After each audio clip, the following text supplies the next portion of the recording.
Hendra. Waalaikumsalam warahmatullahi wabarakatuh. Apa kabar hari ini? Alhamdulillah luar biasa, Allah Akbar, sehat. Nah, sehat ya. Alhamdulillah. Jadi hari ini kita akan melakukan percakapan observasi ya sebelum dilaksanakan supervisi kelas. Nah, rencananya Pak Hendra akan melaksanakan supervisi di kelas berapa Pak Hendra? Di kelas 75. 75 ya? Iya, 75. Jadi kelas 75 nanti materi yang akan disampaikan tentang apa Pak Hendra? Tentang perilaku jujur. Tentang perilaku jujur. Iya.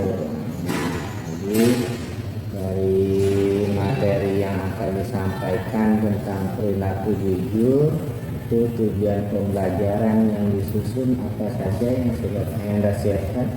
Dari 7 pembelajaran materi perilaku jujur, pertama peserta didik dapat mempraktikkan perilaku jujur dengan benar. Terus peserta didik dapat menjelaskan pengertian jujur dengan benar, dan peserta didik dapat mengidentifikasi dalil tentang perilaku jujur, serta peserta didik dapat mendeskripsikan hikmah atau manfaat daripada perilaku jujur tersebut.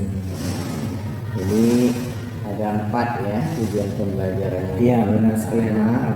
Mempraktikkan perilaku jujur ya, yang menjelaskan pengertian jujur dan mengidentifikasi dalil tentang jujur, dan yang terakhir mendeskripsikan hikmah dan manfaat dalam jujur. Benar sekali. Nah, dari pembelajaran nanti area atau aspek mana saja yang ingin Pak Hendra kembangkan dari murid? Dari area pengembangan aspek yang perlu dicapai itu ada 3. Pertama, afektif atau sikap. Kedua, kognitif atau pengetahuan.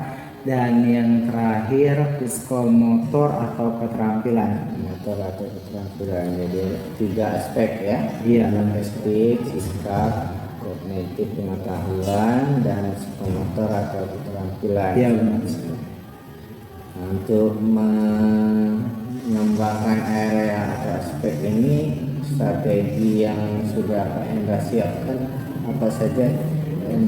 Untuk strategi kita punya ada 3 strategi, yaitu pertama pembelajaran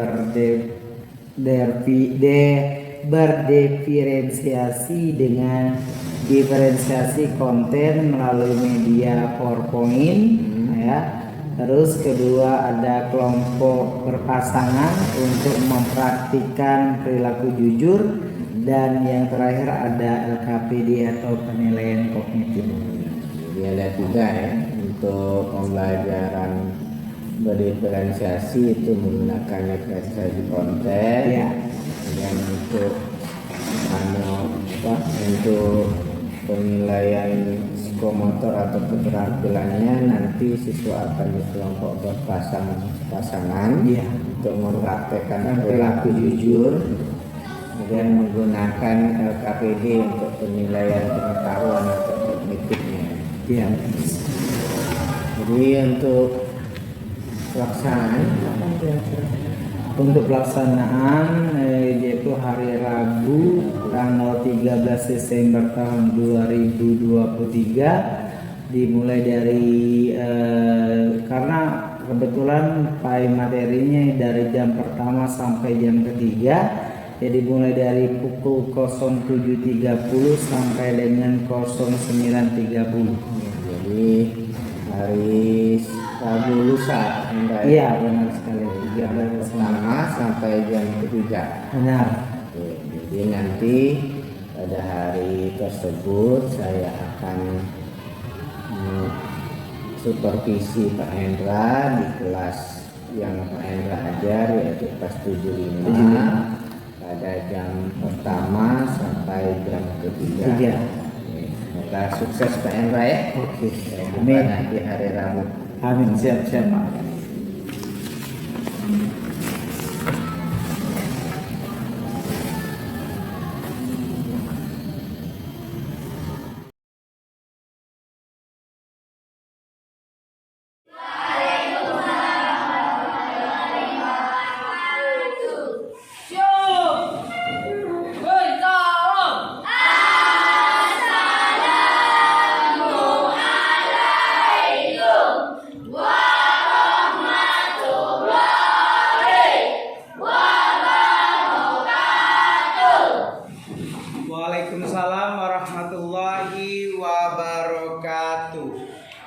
Bagaimana kabarnya hari ini anak-anak?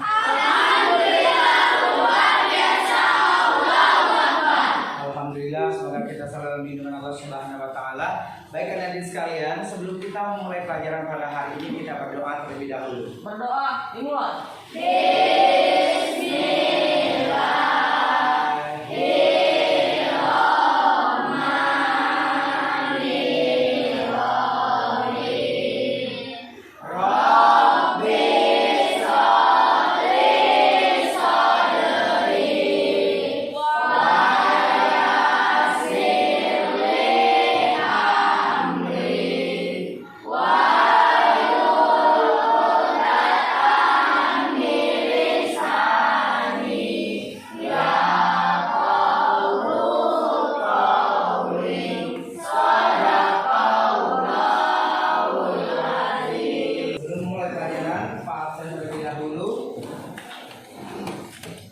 Abelia,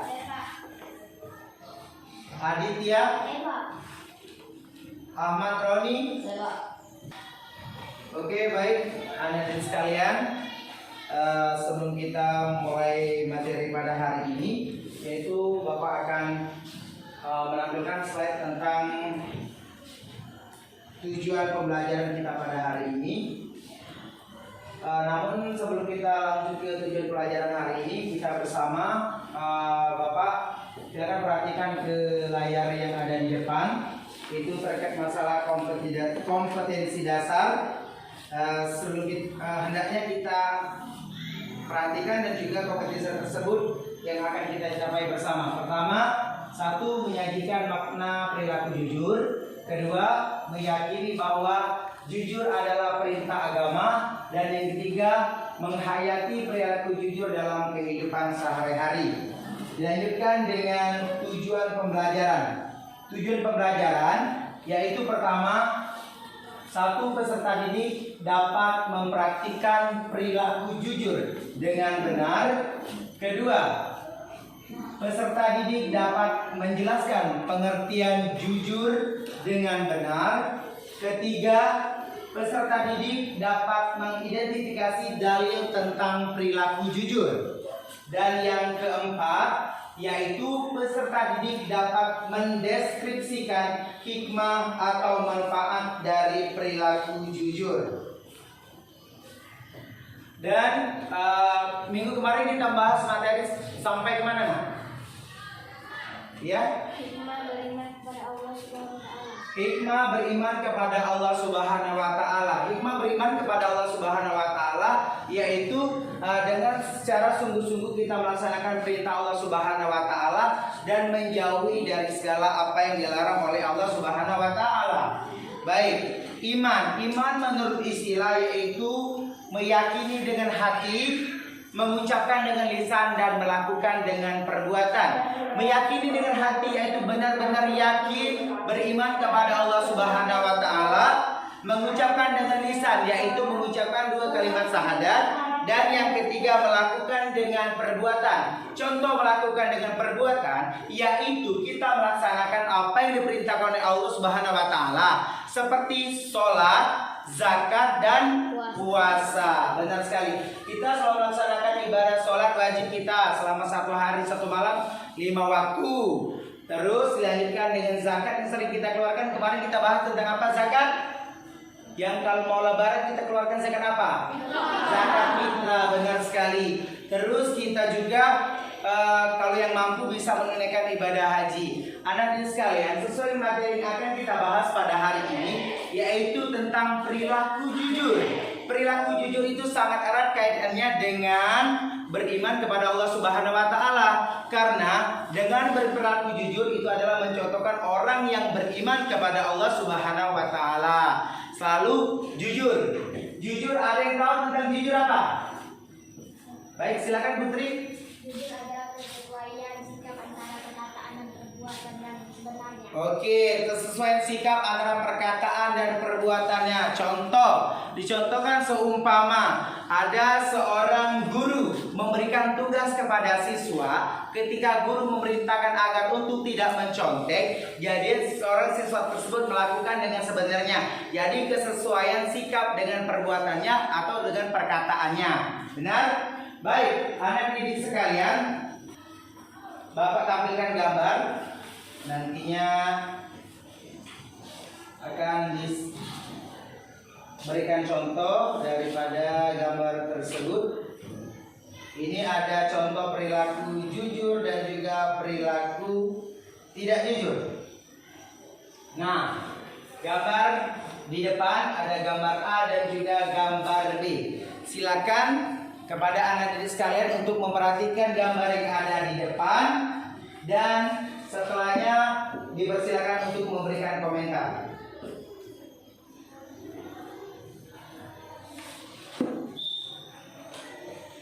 Udah perhatikan gambar yang ada di depan? Sudah. Pak, silakan yang mau memberikan komentar terkait gambar A dan juga gambar B. Siapa yang mau memberikan komentar? Angkat tangan. Gambar A itu perilaku apa dan gambar B itu perilaku apa? Silakan Putri. Gambar A perilaku baik, jujur, gambar B tidak jujur. Contohnya itu seorang siswa sedang mengerjakan tugas dari guru. Gambar A itu benar sekali jawab Putri. Gambar A itu seorang siswa yang sedang jujur melaksanakan tugas yang diberikan oleh guru. Gambar B itu mencontek jawaban daripada temannya. Jadi kedua gambar tersebut yang patut kita contoh gambar yang mana? Gambar A, benar sekali. Karena gambar A itu adalah salah satu contoh yang ada di lingkungan sekolah terkait masalah perilaku jujur. Selanjutnya Pak akan jelaskan tentang pengertian jujur. Baik, silakan perhatikan ke depan anak sekalian. Jujur adalah kesesuaian sikap antara perkataan dan perbuatan yang sebenarnya.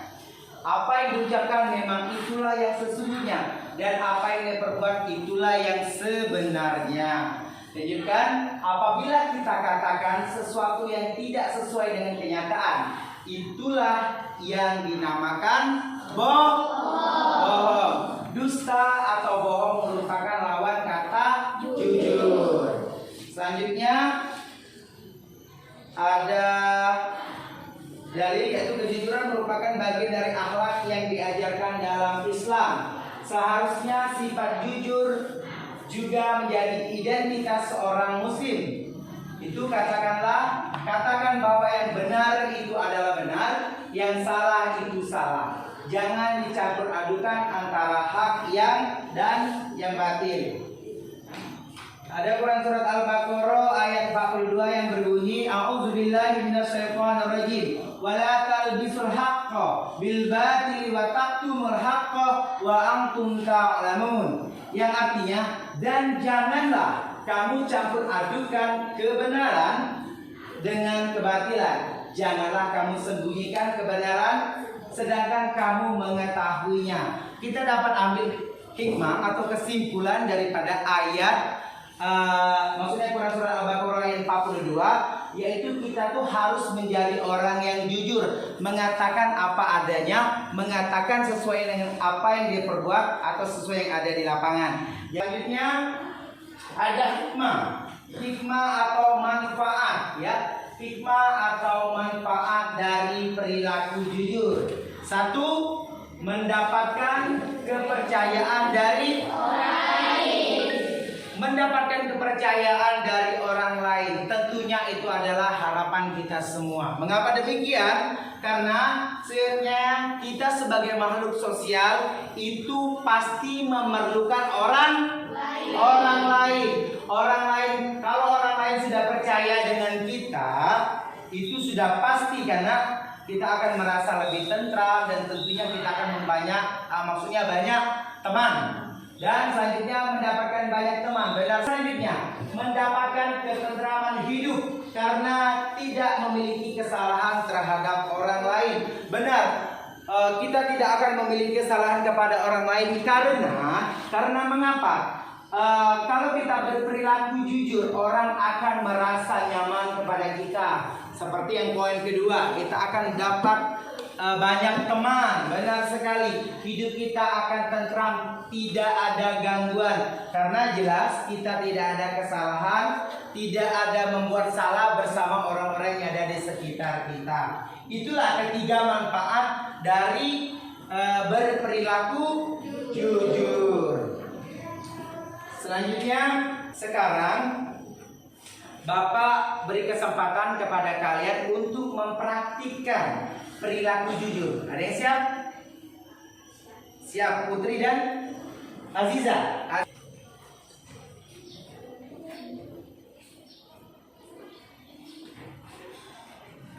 Berperilaku jujur dalam misalkan menyampaikan pesan atau menanyakan informasi.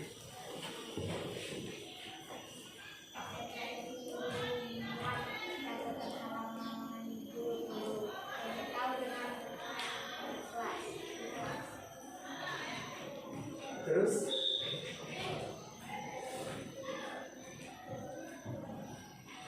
itu perilaku jujur. Jadi maksudnya si Putri menyampaikan informasi terkait masalah perintah dari Pak Indra katanya tadi untuk mencatat halaman 20.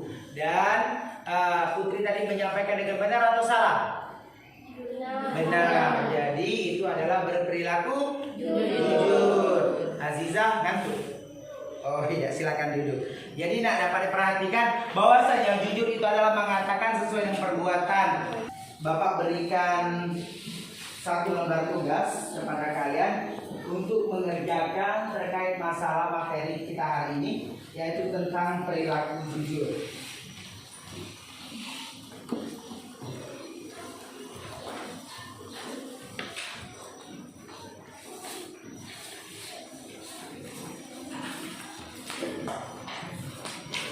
Bawa buku paket payung, bawa nak? Bawa, oke. Sekarang ada 3 poin pertanyaan. Silakan untuk dijawab. Siapkan juga kertas 1 lembar.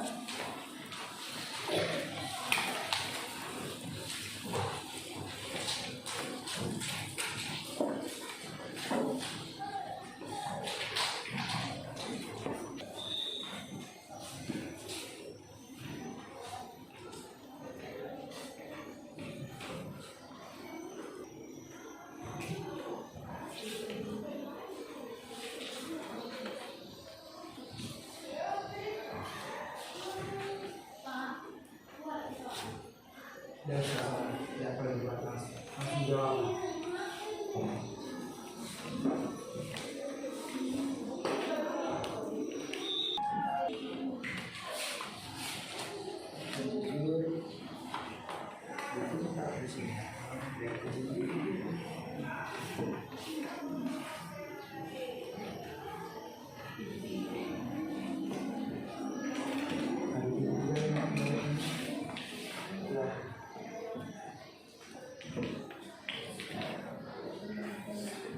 Oke, baik, sesuai materi yang kita bahas tadi alhamdulillah sudah selesai dari hikmah berperilaku jujur. Anda sekalian, dari materi yang disampaikan tadi, ada yang ingin bertanya terkait materi yang sudah disampaikan tentang perilaku jujur? Kak, contoh apa saja? Siapa namanya? Nak angkat tangan dulu. Mutia. Mutia. Baik. Pak, contoh apa saja perilaku jujur di dalam lingkungan sekolah? Oke, baik. Contoh apa saja perilaku jujur yang ada di lingkungan sekolah? Baik, contoh perilaku jujur yang ada di lingkungan sekolah. Contoh perilaku jujur yang ada di lingkungan sekolah seperti tadi, 1, tidak mencontek di saat tugas yang diberikan oleh guru. 2, berkata sebenarnya ketika teman bertanya. Contoh misalkan tadi Pak telah memberikan amanah, contoh kan kepada memberikan pesan, katakanlah dengan Putri, tolong sampaikan kepada teman kelas kalian, Bapak memberikan tugas di halaman 20 untuk dirangkum. Itu adalah salah satu contoh berperilaku jujur atau mengatakan apa yang dikatakan dan sesuai dengan perbuatan. Itu adalah contoh perilaku jujur yang ada di lingkungan sekolah. Baik, ada lagi yang bertanya tentang perilaku jujur? Cukup? Oke, bagaimana? Tuti udah paham tentang contoh perilaku jujur yang ada di lingkungan sekolah? Paham. Oke, ada lagi satu tambahan. Ketika kalian makan di kantin, misalkan kalian beli 5 tapi bayar 4, itu contoh perilaku yang tidak jujur. Oke, contoh perilaku yang tidak jujur. Baik, kalian didik sekalian, dari materi yang kita bahas tadi, ada yang bisa menyimpulkan terkait masalah tentang perilaku jujur?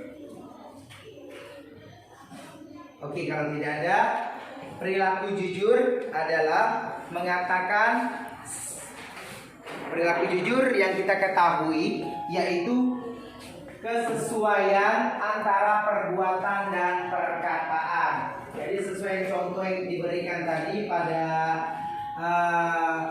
materi pembahasan tentang perilaku jujur, yaitu kesesuaian antara sikap dan perkataan.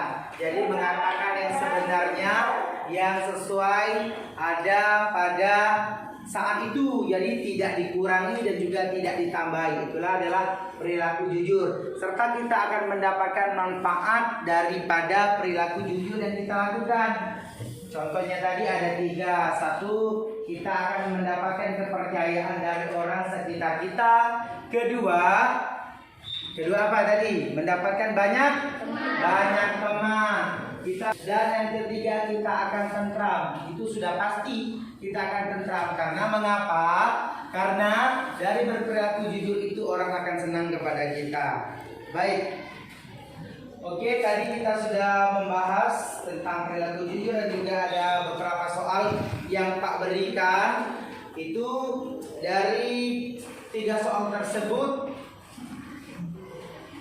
ada beberapa siswa yang mendapatkan nilai di bawah KKM dan yang lainnya sudah bagus. Itu artinya kita tetap semangat dan juga belajarnya perlu ditingkatkan lagi adik-adik sekalian. Dan untuk materi selanjutnya yang akan datang kita membahas tentang perilaku amanah. Di bab 2 itu membahas tentang perilaku amanah dan juga istiqomah. Jadi anak didik sekalian silakan untuk membaca di halaman selanjutnya tentang perilaku amanah, yaitu halaman 20. Halaman 20 itu tentang amanah. Jadi kalian baca apa itu pengertian dari amanah dan juga ada dalilnya. Ada dalil tentang perilaku amanah. Itu tolong dibaca Quran surat Al-Anfal ayat 27. Dan setelah membaca itu, anak-anak sekalian dipersilakan untuk merangkum daripada materi tentang berperilaku amanah untuk pertemuan selanjutnya. Oke, bisa mengerti? Oke, jadi materi selanjutnya kita akan membahas tentang perilaku amanah. Baik, terima kasih telah mengikuti pelajaran Bapak hari ini tentang perilaku jujur. Dan kalau misalkan ada yang kurang paham terkait masalah contoh yang ada di lingkungan sekolah tentang perilaku jujur dan juga pengertian dari jujur serta bagaimana memahami dalil atau perintah Allah dalam Quran surat Al-Baqarah ayat 42 tentang perilaku jujur, boleh nantinya kita sharing lagi, kita bahas lagi. Namun materi selanjutnya tentang perilaku amanah. Baik, sebelum kita mengakhiri pembelajaran kita pada hari ini, kita berdoa terdahulu.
ada yang kurang paham dan pada Allah mengampun. Assalamualaikum warahmatullahi wabarakatuh.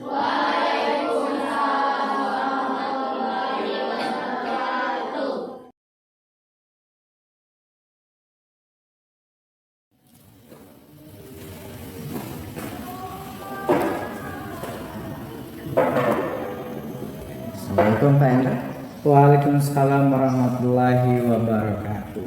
Sudah selesai ya tadi proses pembelajarannya? Alhamdulillah telah selesai dan berjalan dengan lancar. Jadi bagaimana perasaannya setelah melaksanakan proses pembelajaran tadi di kelas? Perasaannya tenang dan juga yang jelasnya alhamdulillah berjalan sesuai yang diharapkan. Ya, alhamdulillah ya berjalan lancar tadi Iya, ya. alhamdulillah. Nah, menurut Pak Hendra bagaimana hasil dari proses pembelajaran tadi? Dari proses pembelajaran tadi masih ada kekurangan, yaitu tentunya pertama pembelajaran ini masih bersifat teacher center atau berpusat pada guru, dan peran guru dalam pembelajaran itu masih dominan. Dan yang kedua, pembelajaran berdiferensiasinya belum optimal. Media pembelajaran hanya berupa slide PowerPoint. Jadi menurut Pak Hendra masih ada kekurangannya ya. Iya, Pertama masih bersifat teacher center atau berpusat pada guru, karena peran guru itu masih dominan dalam pembelajaran. Nah. Kemudian untuk pembelajaran berdiferensiasinya belum optimal karena Pak Hendra hanya menggunakan slide PowerPoint saja. iya. Nah, untuk mengatasi kekurangan atau permasalahan ini, rencana tindak lanjutnya apa yang akan Pak Hendra lakukan ke depan? Oke, untuk tindak lanjut yang akan datang, saya akan melakukan menyusun rencana pembelajaran yang berpusat pada murid atau student center dengan menggunakan model pembelajaran yang kooperatif learning dengan metode bermain peran. Dan selanjutnya saya akan mengoptimalkan pembelajaran berdiferensiasi dengan strategi diferensiasi konten dengan memberikan skenario berbeda-beda untuk tiap-tiap kelompok tersebut. Jadi rencana tindak lanjutnya Pak Hendra nanti akan menyusun pembelajaran yang berpusat pada murid, ya? Iya. Tidak lagi teacher center, berpusat pada guru. Benar sekali. Nanti akan menggunakan model pembelajaran cooperative learning dengan role playing atau bermain peran. Iya. Kemudian yang kedua, Pak Hendra juga akan mengoptimalkan pembelajaran berdiferensiasi dengan diferensiasi konten tadi dengan memberikan skenario berbeda-beda untuk tiap kelompok dalam pelaksanaan bermain perannya tadi. Iya. Jadi kapan rencananya kira-kira Pak Hendra akan dilaksanakan tindak lanjut atau perbaikan ini? Kalau untuk tindak lanjut itu yang saya akan laksanakan untuk pertemuan yang akan datang.